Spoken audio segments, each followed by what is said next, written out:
I crack myself up, bro. I really do. Have you guys ever read the lyrics to the SmackDown opening theme song, Are You Ready? By AC/DC? Now, I was never an AC/DC fan, but I was listening to the lyrics for whatever reason tonight while I was watching SmackDown Live. And I'm laughing at the lyrics. And I'm talking to myself while AC/DC is singing their opening theme song to SmackDown on Fox. Have you guys ever read the lyrics to this song? You all need it. Who all need it? You all breathe it. We all need it. Who all need it? Need what? SmackDown? Nobody needs it. In fact, you could do good without SmackDown. Who all need it? Nobody needs it. It's a disease. Nobody needs it. You all breathe it. I know what I breathe. I don't know what these people breathe. They breathe failure, Bruce. We all need it. No, we don't. Again, I reiterate, no, we don't. Are you ready for a good time? Are you ready for a good time? Then get ready for the Nightline. Are you ready for a good time? They sing. Folks, did you have a good time watching SmackDown tonight? Huh? Did you have a good time watching SmackDown tonight? Do you have a good time watching SmackDown ever? Did you even bother watching SmackDown tonight? I'm sure if you didn't watch SmackDown and you did anything else on this Friday night, you had a good time. Now, I watched SmackDown Live, unfortunately, and I did not have a good time. In fact, I could fall asleep right here. My eyes are so heavy watching this show tonight, I could legitimately fall asleep right here on my desk in front of my microphone. SmackDown, as usual, I anticipated it, I expected it, I predicted it, I assumed it. This show was awful. Nothing on this show was redeeming in any way, shape, or form, except one thing, and that was Braun Strowman power slamming Shinsuke Nakamura on top of a grand piano in a Symphony of Destruction match. I wish Megadeth and Dave Mustaine would sue the shit out of them. This show was awful. I don't know how many weeks is this? Did I open the show with the same sentence? I hate this show. This show fucking sucks. It's like a comedy show, man. It's like we get to the end of the week and I am absolutely done with everything pro wrestling. Everything.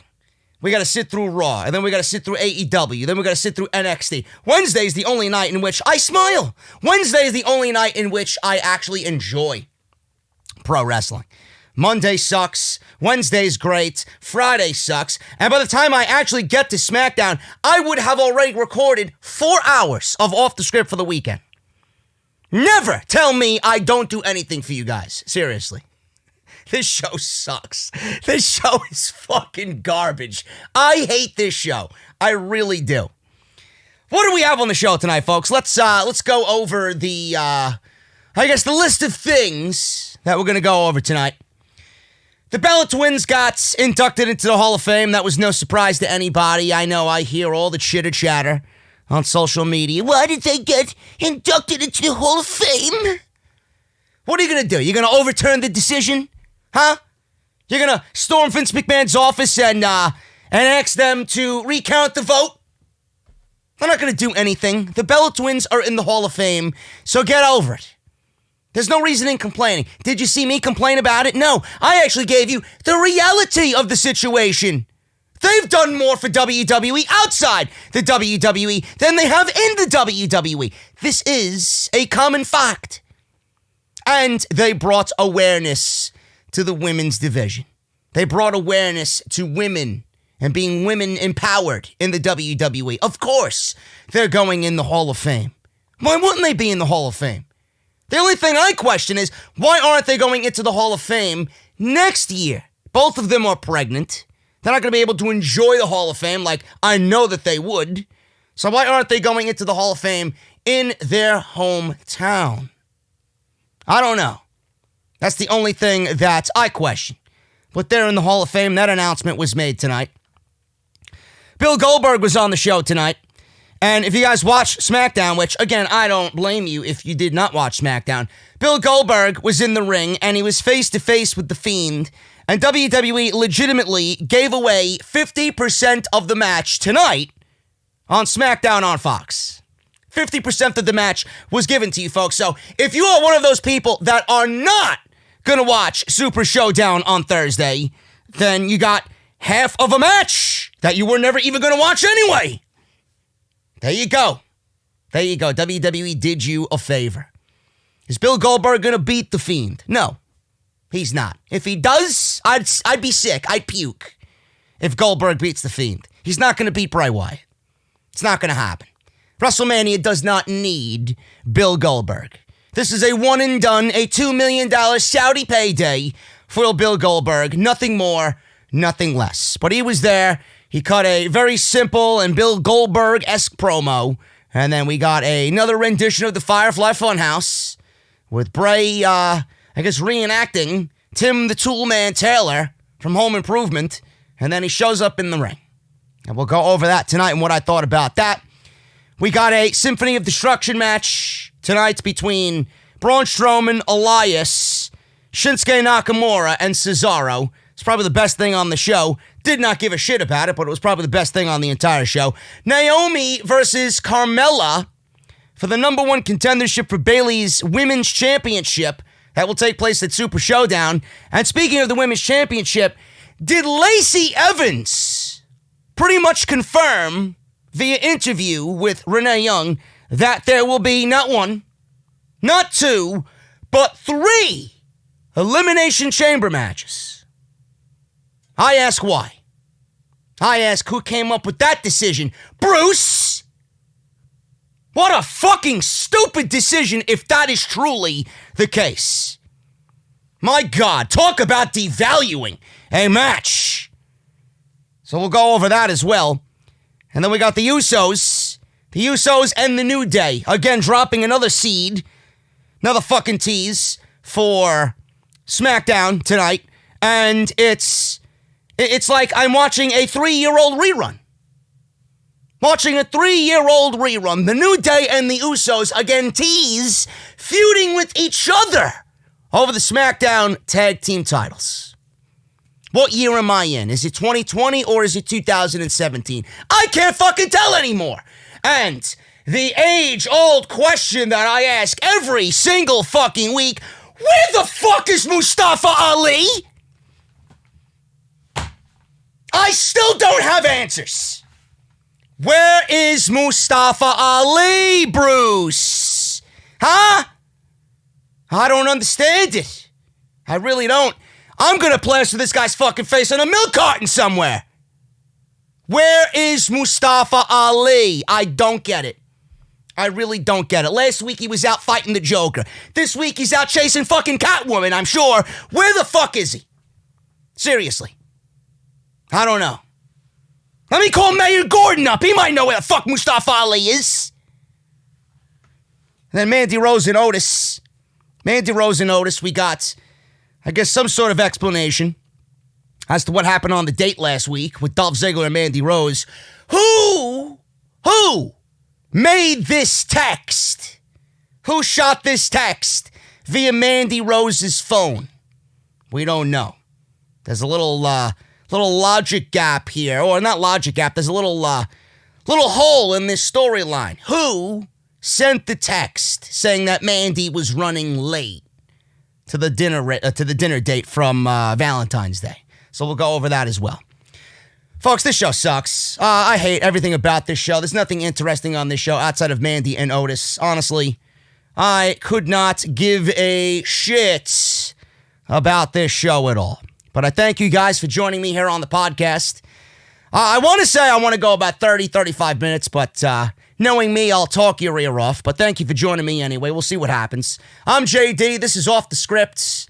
Make sure to follow me on social media at JD from NY206. That is on Twitter and Instagram. Make sure you guys hit that subscribe button down below and turn on that bell for all notifications. If you guys missed Off the Script this past Friday, well, not this past, today rather, Friday. I don't even know what fucking day it is. If you guys missed Off the Script earlier today on the podcast, we talked about Baron Corbin. Baron Corbin.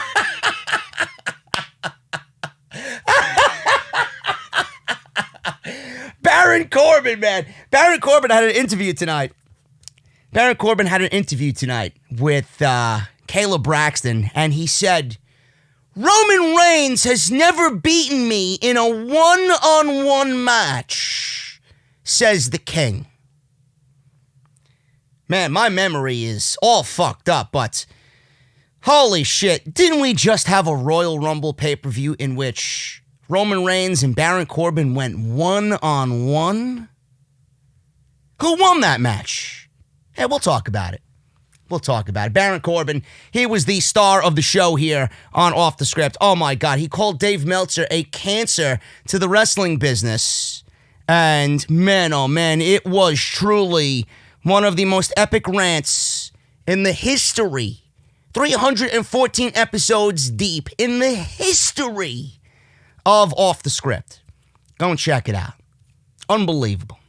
I gotta pat myself on the back like Barry Horowitz on that one, man. Oh, man. Good stuff there. Go and check it out. Everything you need as far as the video content that you might have missed, linked down below in the description of this very video. And make sure you guys hit that subscribe button. Very important. If you guys have not hit that subscribe button, I don't know what the fuck you're waiting for, man. Hit that subscribe button and turn on that bell for all notifications. The Usos. The Usos made their way to the ring. They started the show off. Cole said they are happy to be back in the fold with the WWE after months being out on hiatus. Graves said that they would love to have a strong presence at WrestleMania in Tampa. Oh, don't worry. Don't worry. If I know Bruce, he will be booking them in a tag team title match against the New Day because they don't know any better. Imagine being Bruce. And imagine being Vince McMahon. Imagine thinking, after 77 different fucking matches between the two teams, that the Usos and the New Day is a great idea for WrestleMania 36. It's as if everything else in the past between these two teams never happened. Bruce is new as executive director. Maybe he wasn't here all those months ago. Maybe he didn't have any idea that these two teams feuded about 87 fucking times in WWE over said SmackDown tag team titles. Whoever thinks this is a good idea for WrestleMania is a blithering idiot. Now, I don't mean that in a negative way. I think the New Day, when I always say, if you guys are listening to me, if you guys are OGs to the channel, if you listen to me consistently and weekly, you guys know that I always say when the New Day is on, they are top-tier elite tag team. A top-tier elite tag team, no question. Same thing with the Usos. And I never said that the Usos and the New Day weren't a great match. I never said the Usos and the New Day didn't operate and give us excellent products together, right? But, my God, it's not what I mean.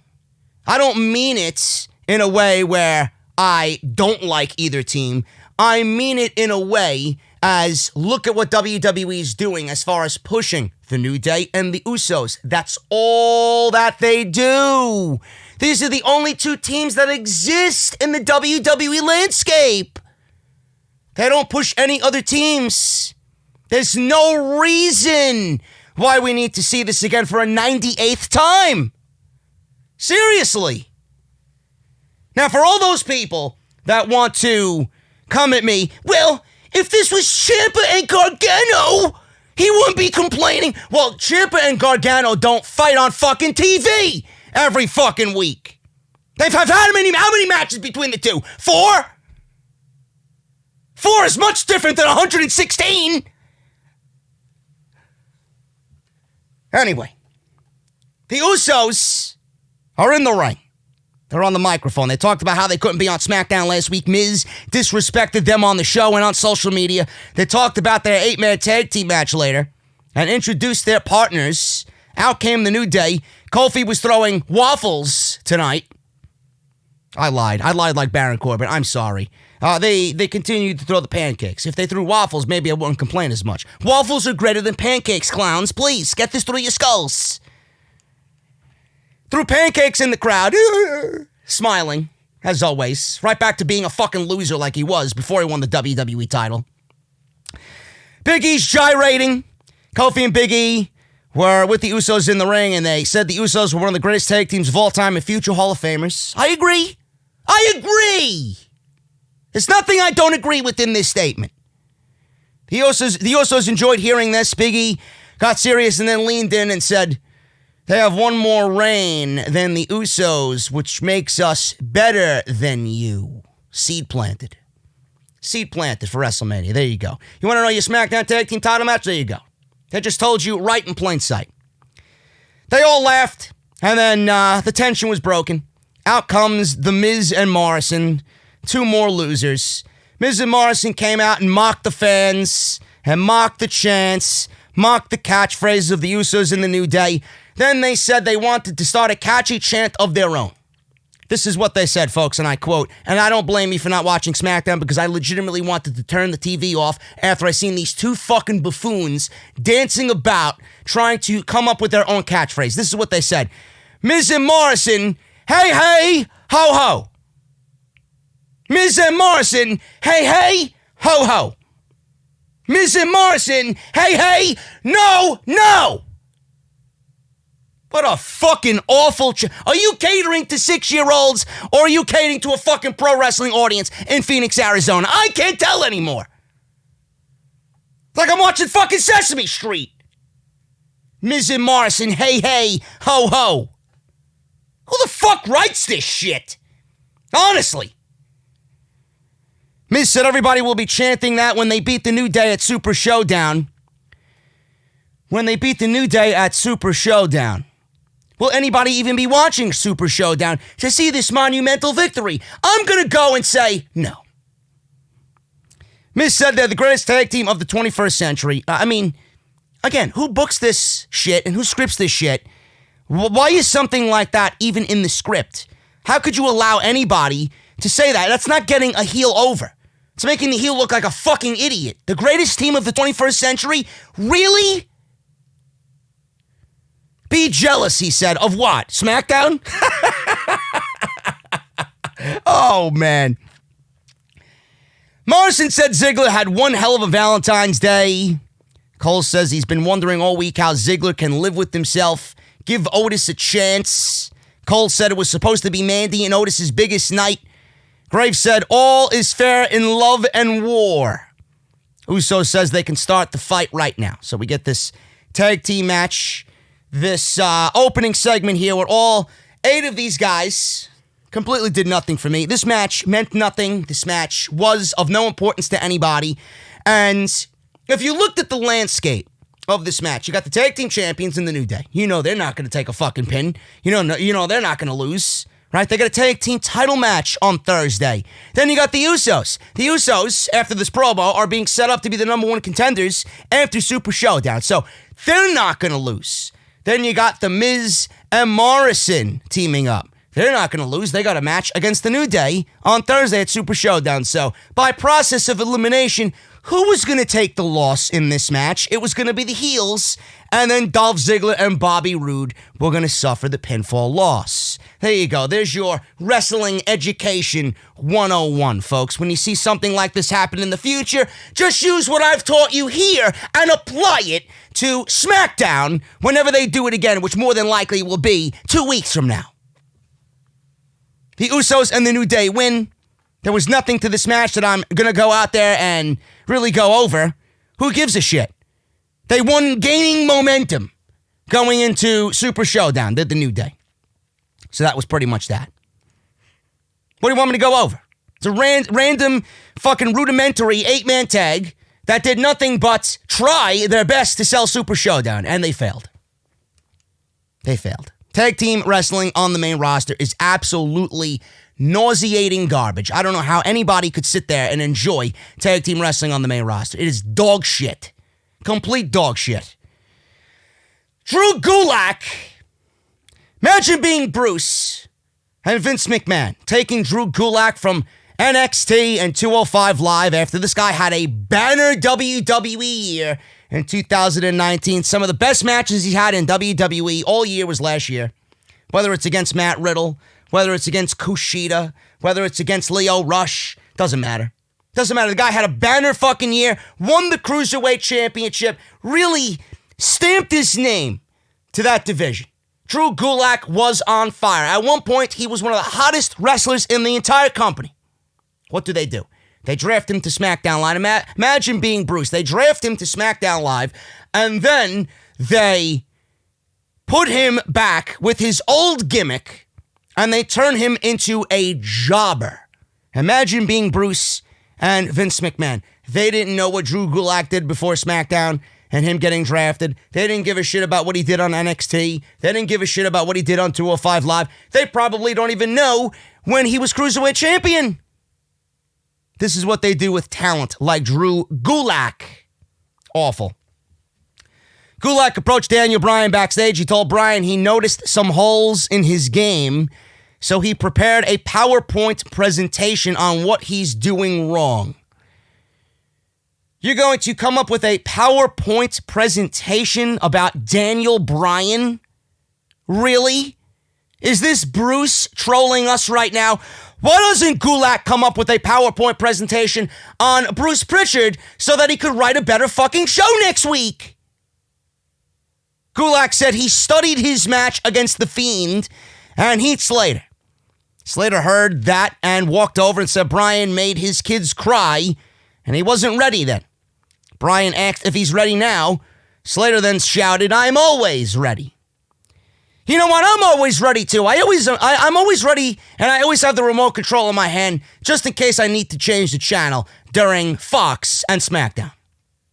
Always. Bryan agreed to a match tonight and then told Drew Gulak to go coach Heath Slater. Two losers. There you go. Gulak and Slater, two losers. Mandy Rose and Sonya Deville were backstage chatting. In walks Tucker Knight, who was yelling at Mandy for inviting Ziggler to crash their planned date. He said Otis combed his hair, bought new underwear.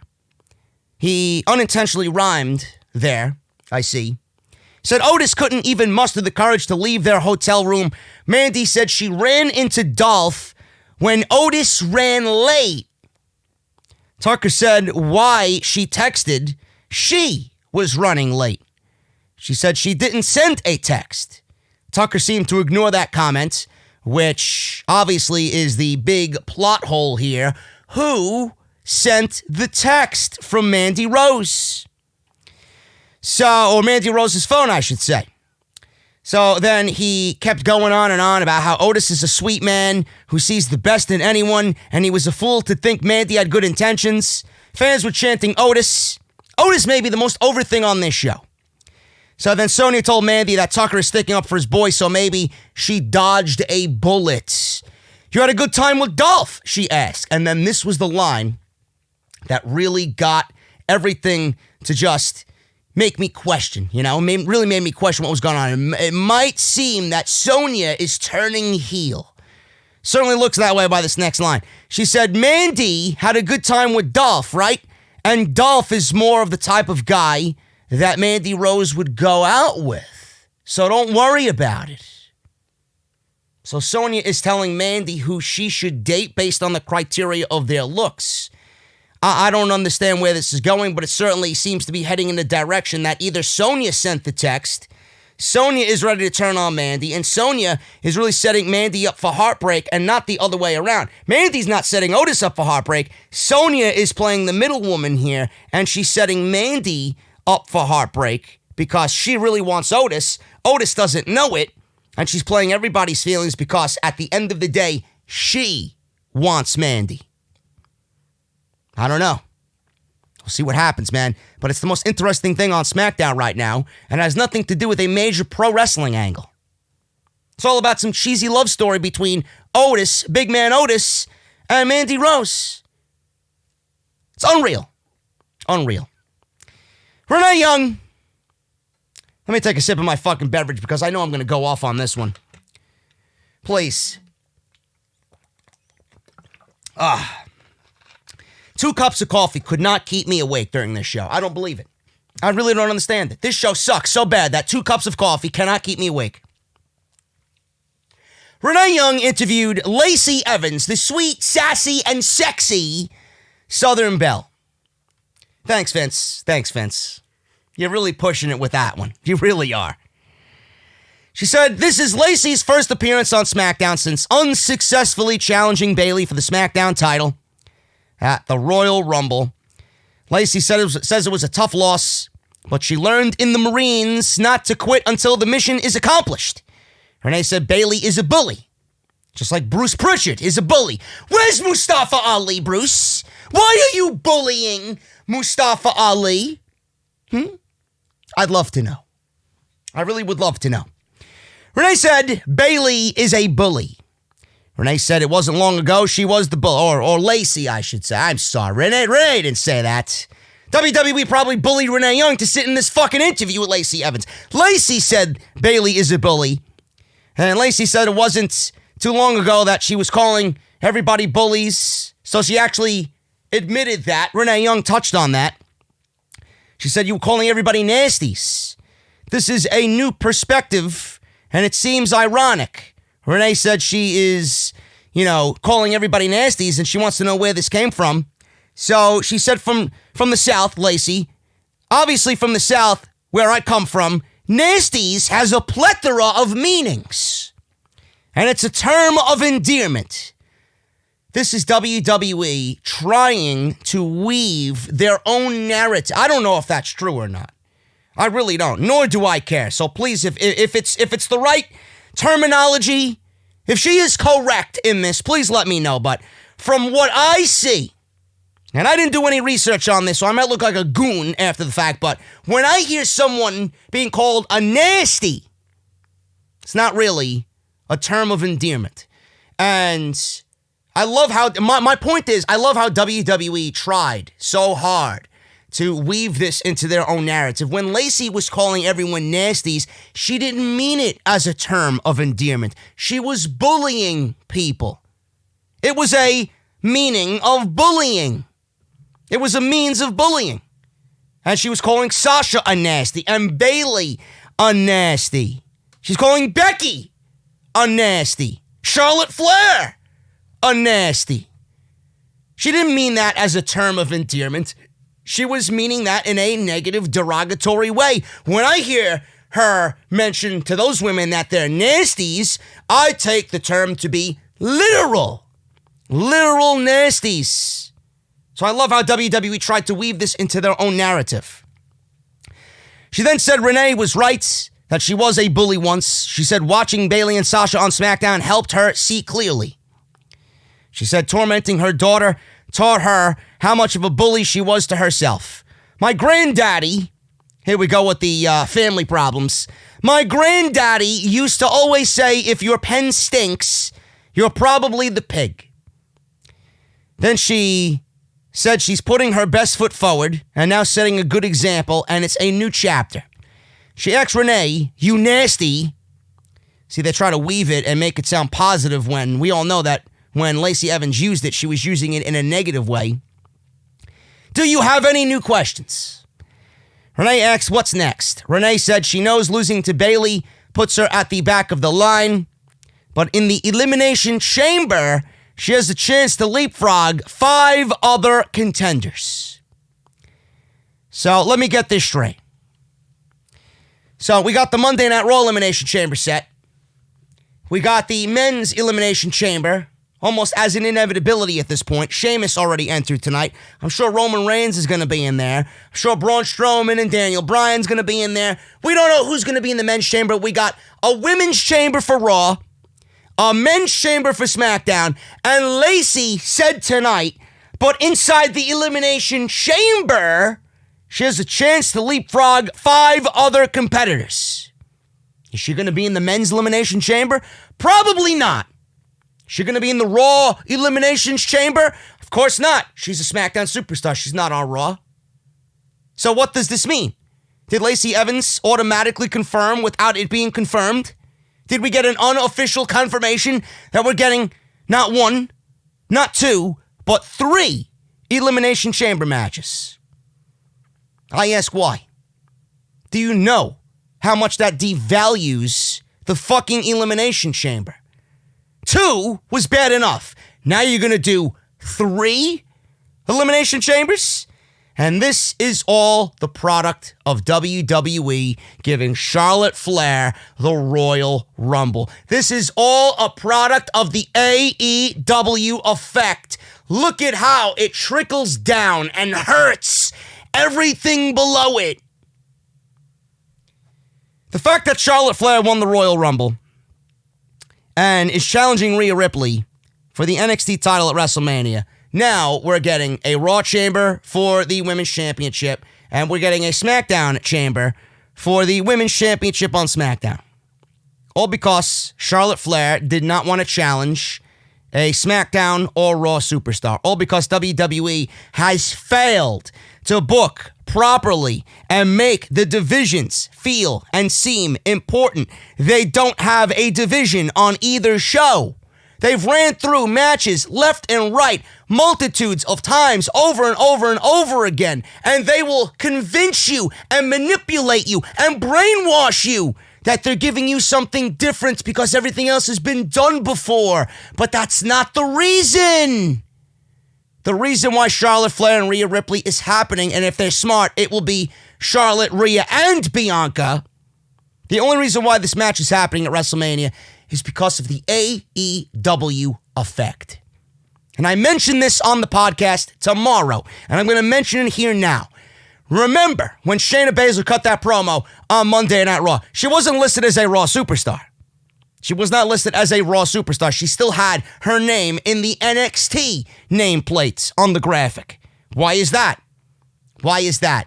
Shayna Baszler bit Becky Lynch on Monday Night Raw. Does that mean that Shayna is still a part of NXT so WWE could weave Becky Lynch onto NXT along with Charlotte Flair onto NXT, pop a rating, boost a rating on Wednesday night to counter-program AEW?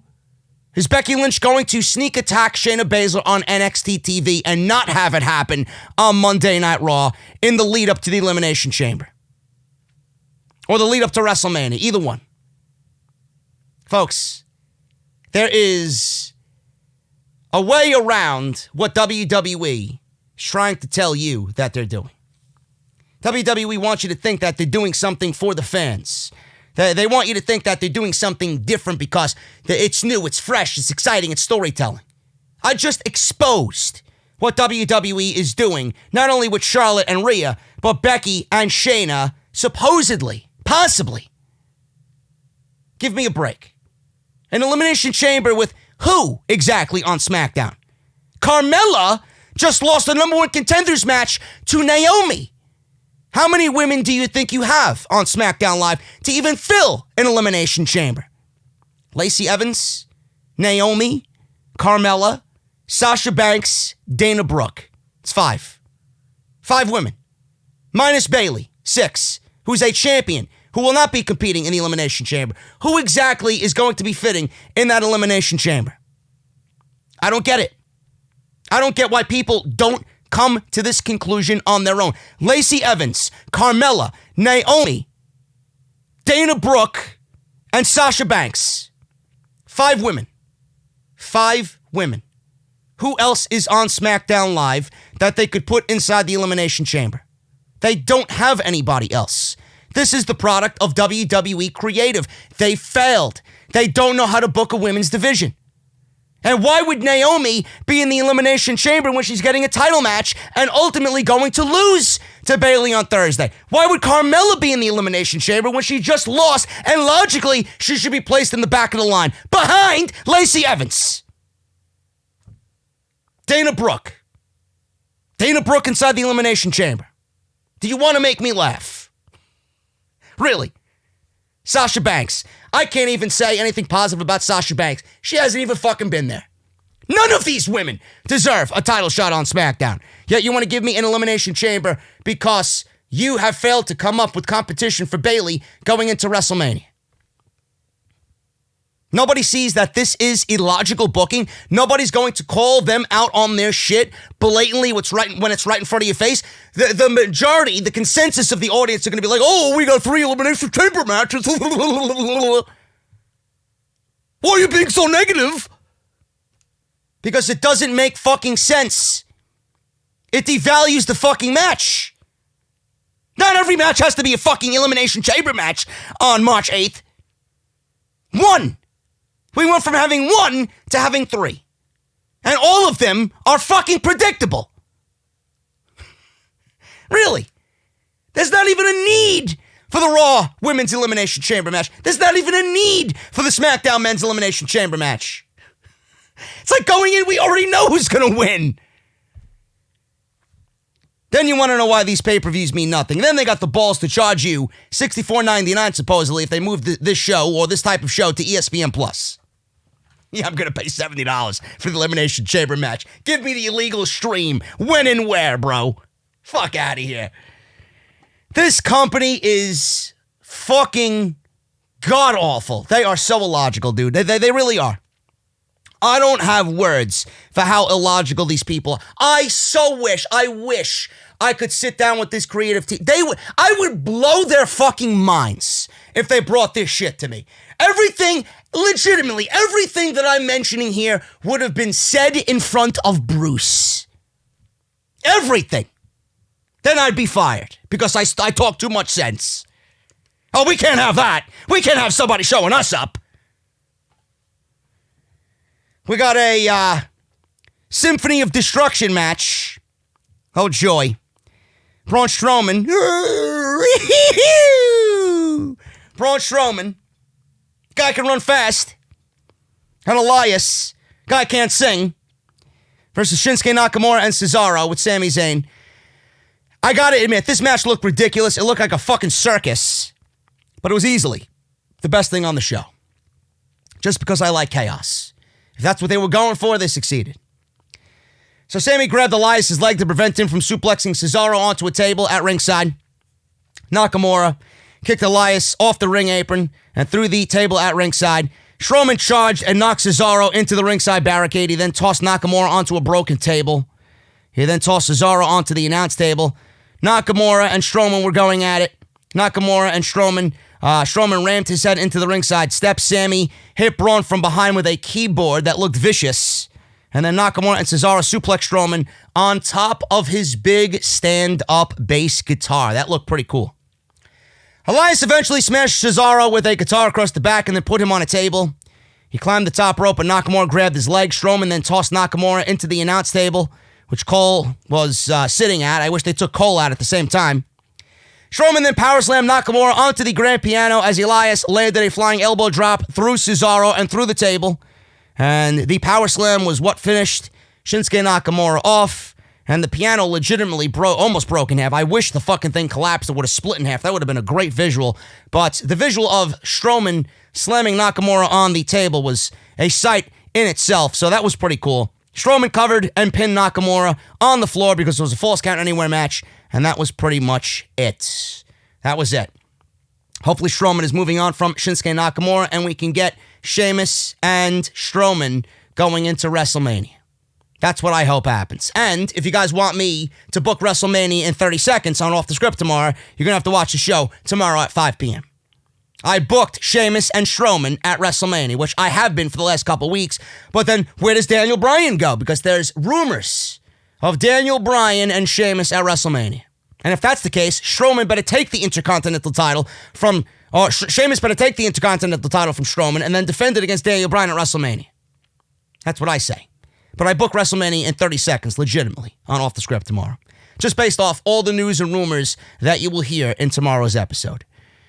Kayla Braxton interviewed Baron Corbin backstage because Corbin is in a match with Roman Reigns because Bruce has a fucking infatuation. If you put this on porn, I guarantee you, if you put highlights of Corbin and Reigns on Pornhub for Bruce Pritchard, he would watch that over a fucking Lisa Ann porno. He would watch that over a Jada Stevens porno. He would watch that over an Abella Danger porno. It doesn't matter. It doesn't matter. This guy would gladly catch a fucking hard-on for Roman Reigns and Baron Corbin. This guy is legitimately fucking morbid with his infatuation for these two guys. 6 months. 6 months. These guys have been feuding, and I still don't know why. I don't know why anybody would care. Corbin called Reigns an egomaniac who hides behind his hoodlum cousins. Said Reigns has never defeated him in a one-on-one match.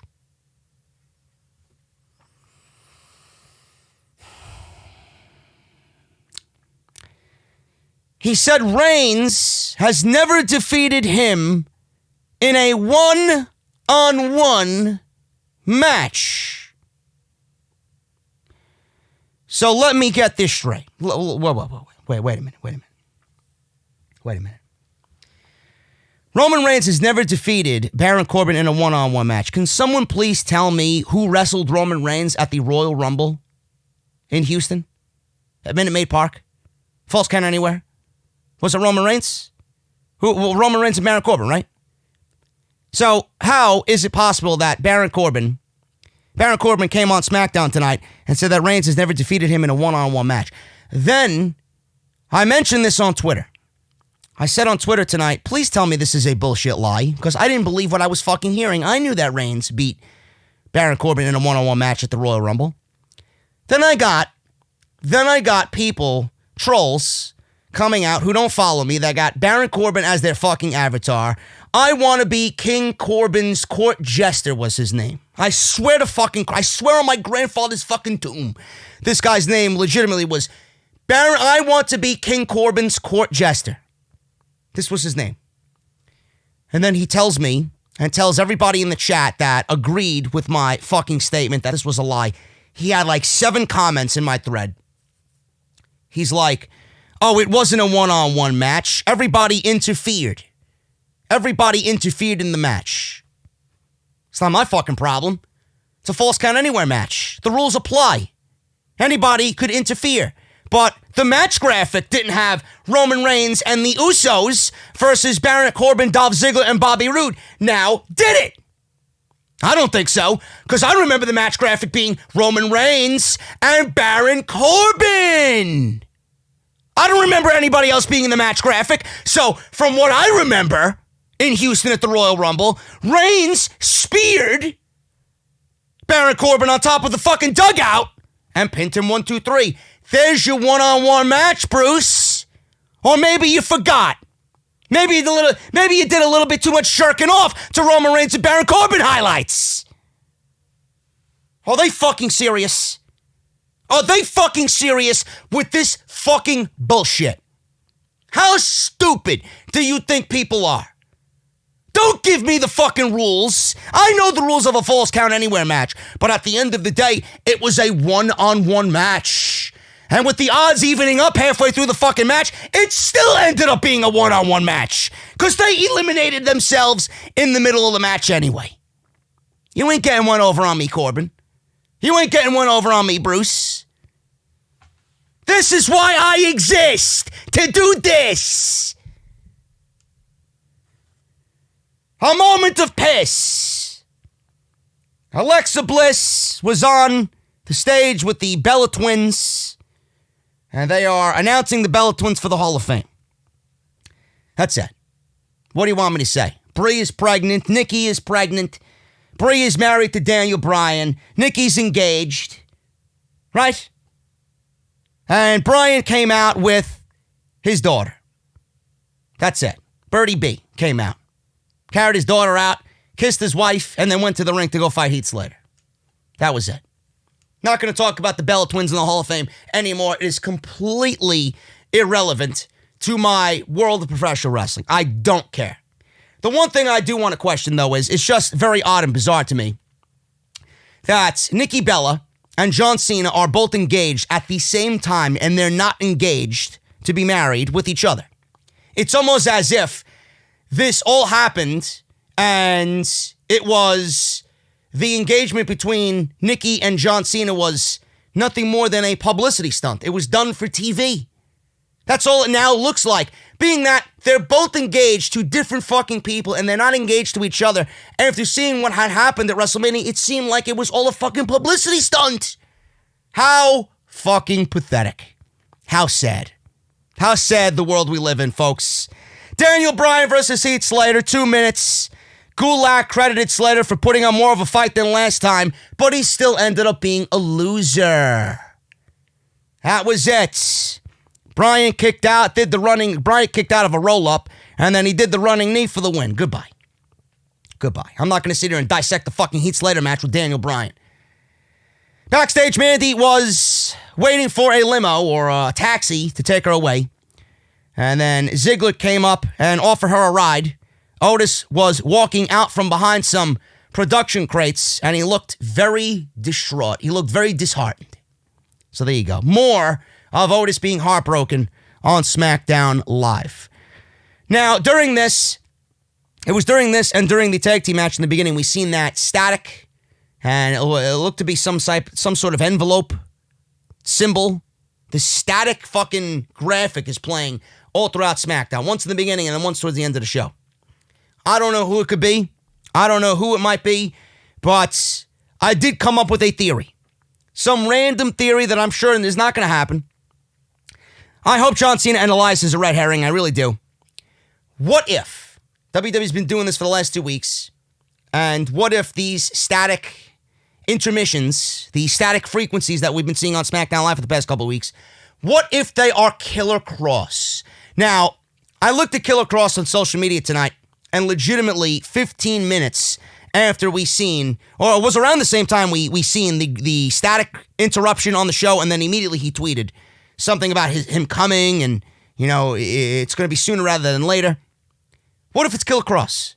And I watched this video package that he put on social media, something that he looked like he doctored up himself. There was some static intermissions in this video package that he put on social media, on Twitter. What if it's Killer Kross? And what if John Cena is showing up next week on SmackDown? What if Killer Kross comes out and attacks and blindsides John Cena, and we get John Cena versus Killer Kross at WrestleMania? What if that's the case? I don't know. This is a fucking log on the fire there. Another idea that I'm going to throw out there. If it happens, you know where you heard it.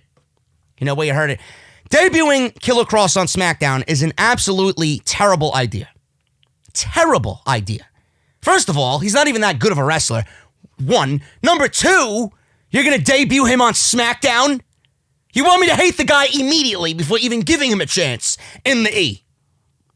This show is absolutely abysmal. You want to kill his career before it even starts? In the WWE, put him on the blue brand.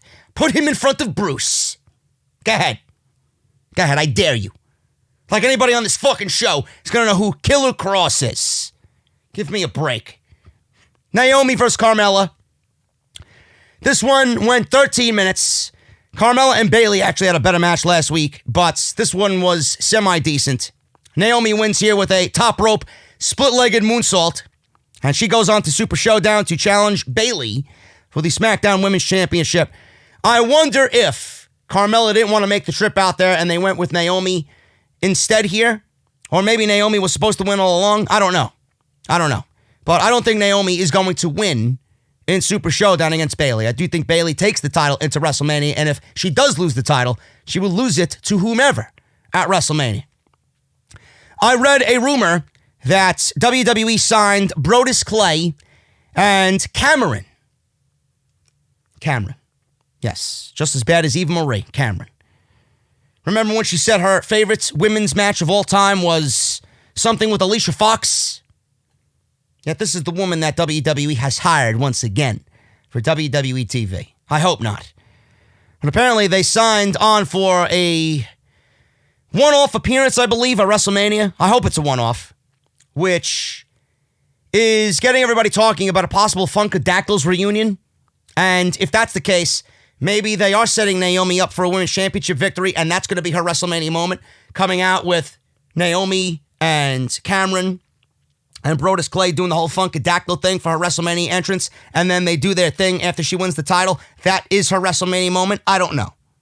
I don't really know. I still hope if we are getting an Elimination Chamber, we get Sasha Banks winning the Elimination Chamber and then fighting Bayley at WrestleMania. Hopefully, this happens. Hopefully there is a God out there somewhere that is listening to me speak these words, because Naomi is not beating Bayley at Super Showdown. She's not. And we finally end this show with Goldberg. Goldberg made his usual ring entrance. He says it's great to be back. He says he's going to take his sweet time and enjoying being in the ring on SmackDown because everybody was chanting his name. Goldberg, Oldberg, go away, Berg. He was interrupted by the Firefly Funhouse, and Bray Wyatt was pounding on the wall with his red toy hammer. He was nailing a picture of Seth Rollins, making sure that bitch was secure, because that's his crown jewel hanging up in the Firefly Funhouse. His crown loser is Seth Rollins. So Bray Wyatt was imitating Mr. Home Improvement, Tim the Toolman Taylor here on the Funhouse. Goldberg, get this, folks, Goldberg says he's not there to talk. Yet he was in the ring wearing a Who's Next shirt, or The Fiend's Next on his shirt, with his Goldberg logo. He's standing in the ring with a microphone, yet he tells everybody he's not there to talk. So what the fuck are you there to do? Jam the microphone up your ass? What, are you going to eat the microphone? You're holding a microphone, which is a talking instrument, so everybody hears you on the PA system in the audience, live, but you're not there to talk. Then what are you there to do? Why are you wasting my time on this show? I would have gladly shut the TV off at 9:40. Seriously. So, Goldberg says he's not there to talk, but he'd rather take the Universal Championship. Bray Wyatt says he's not taking any championship. He says that they should get to know each other a little bit better. He introduces his puppets. Abby the Witch. Then we got Huskus the Pig. We got Rambling Rabbit. And then we got Mercy the Buzzard. They all make their introduction. Rambling Rabbit says, "Hey, dude, I'm such a big fan of you, dude." So then Bray Wyatt wanted to smash his fucking rabbit once again with the mallet, but Rambling Rabbit ran away, and he got away from the Fiend this time. Or got away from Bray Wyatt this time. He said he knows someone who is dying to meet him. So then the lights began to turn blue, and then they went out. So we got Goldberg in the ring. With the lights back on, we see a camera directly on Goldberg. We can't see what's behind him. And then he's like, "The Fiend is right behind me." Or "The Fiend is here, and you're right behind me."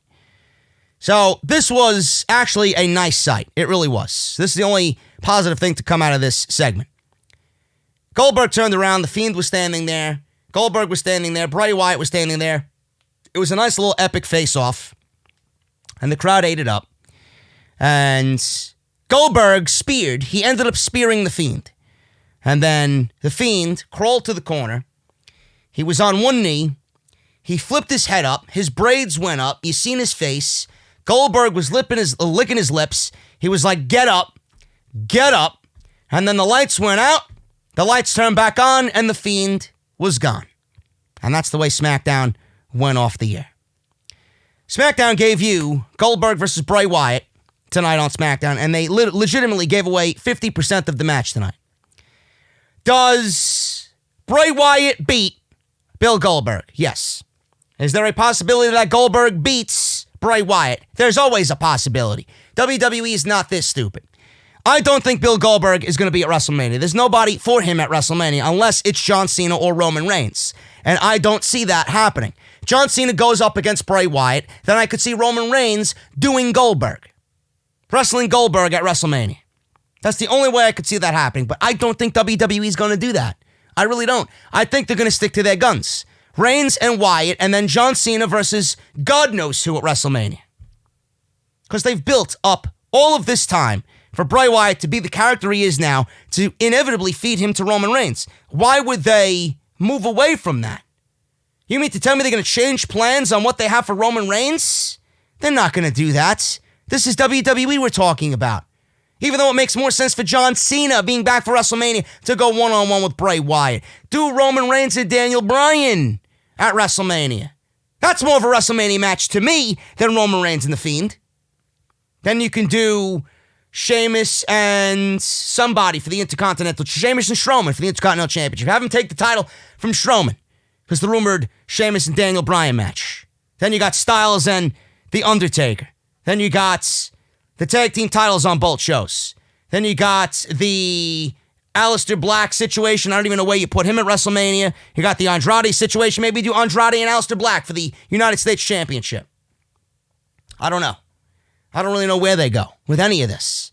WrestleMania is one big question mark. There's a lot of moving pieces for WrestleMania, but I don't think this outcome is anything to be worried about. I don't think Bray Wyatt is going to lose the title. That would be absolutely career suicide for WWE to do that to Bray Wyatt. Goldberg is back, and he's back for one reason and one reason only, and that's sweet Saudi money. That's it. That's all. The show was trash. Nothing about this show is important at all. Nothing about this show got you excited about Super Showdown. Nothing about this show got you excited for the Elimination Chamber. I just have more questions and more logic gaps mounting every single week. SmackDown continues to be the worst show on television, and I don't know where the fuck Mustafa Ali is. I'll keep asking until I get fucking Mustafa Ali on this show. They're not even utilizing fucking 60% of their roster. We only see the same people over and over and over and over and over again every single week. It's not fun. If there's one thing that this show needs, it's a fucking shake-up. I'm getting out of here, guys. Thank you so much. Check out Off the Script this week. Friday. Uploaded it early this afternoon. Go and check it out. It's well worth your time. It's going to be plenty of content for you guys all weekend, so make sure you guys go and check that out. That rant on Baron Corbin is one of the most epic rants in Off the Script history, and I got more coming tomorrow, man. More rants, more logic, just very intelligent pro wrestling talk. That's what I'm about this year. I'm always going to be angry because I hate mediocrity. I want this show to be better. I would not be here if I did not care. I would not be speaking the way I do if I did not care. I care.